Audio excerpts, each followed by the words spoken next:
How's it going, everybody? So in this video, I'm going to give you guys a six-pack ab tip that should allow you to get abs a little bit easier. So before I get started, please subscribe. Please subscribe to my channel if you haven't already. Please follow me on Instagram, DylanBurke999. So the thing with six-pack abs is that it takes a few different things, in my opinion, to really get good six-pack abs.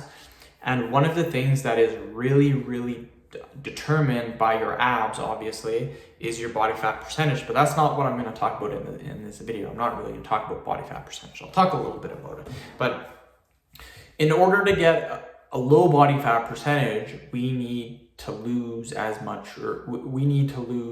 a decent amount of fat on our body, obviously, so we reduce our body fat percentage. And what will happen is, by reducing our body fat percentage, we will be able to see our abs better. It's very hard to reduce body fat simply by reducing calories. This will work, don't get me wrong, it works because it's simple science. You eat less calories than you burn, you lose weight. It's literally as simple as that. It's a science. But there's easy ways to do it, and there's extremely hard ways of doing it for losing weight, for getting your abs to show. I would say tracking calories is a moderately hard way to get six-pack abs. Again, it's not super hard. I would just say it's moderately. It's not easy by any means. Like tracking your calories, weighing all your food, dealing with the hunger pains, that's not easy to do at all. It's moderately difficult. An easy way, in my opinion, to get abs, and I've seen this work for most people that do this, is by doing cardio.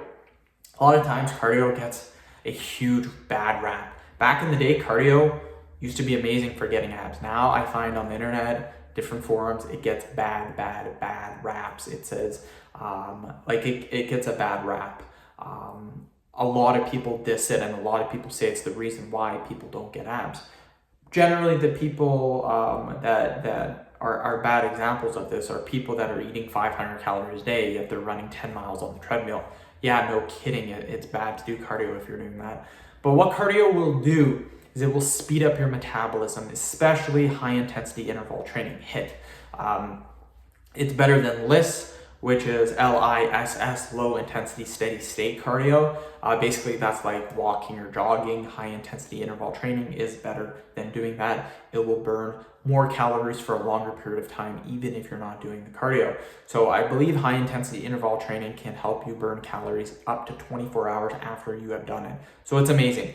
The point of this is we want to get our metabolism as high as possible so we can burn as much fat as possible.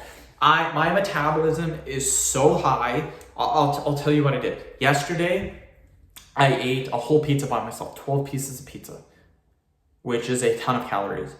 I then had an appetizer at a local restaurant, which probably 600-700 calories.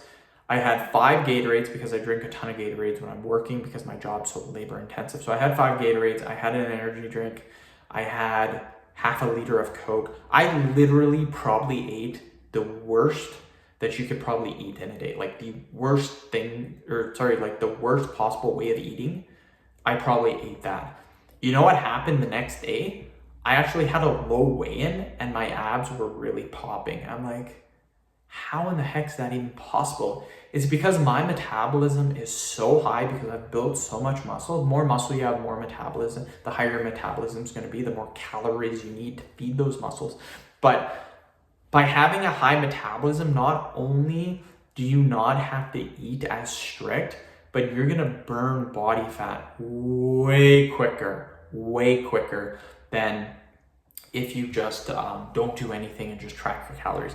So I wouldn't go insane on the cardio. Like I wouldn't sit there and do 2 hours of jogging, but I would do about 30 minutes of high intensity interval training. What this means is run for 30 seconds as hard as possible, then take a break for 1 minute. Like literally just sit there and take a break, then run for 30 seconds. Do this in total, so counting your running time and your resting time, do that for 30 minutes. Trust me, you'll notice a huge difference when trying to get six-pack abs. Like it's gonna be way easier to get. That's what I recommend to do. End the video. Thank you so much for watching. Please subscribe to my channel if you haven't already. Please follow me on Instagram, DylanBurke999.